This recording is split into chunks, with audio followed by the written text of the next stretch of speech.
Hey Wallet Hubbers! Today we'll talk about how your credit limit is determined.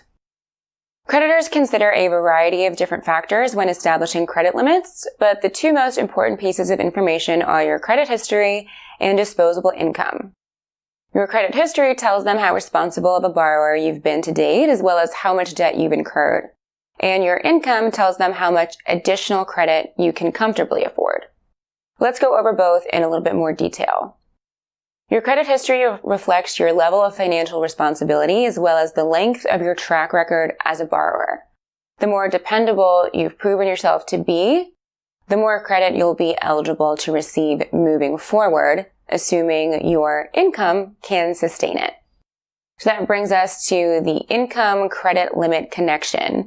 Lenders want to make sure the borrower's income and assets will enable them to pay for what they spend, given their existing debt and other expenses. So here's an example. If your disposable income is around $100 per month and your credit card company requires a minimum payment of 10%, then your credit limit will likely be in the $1,000 range, since 10% of $1,000 is $100.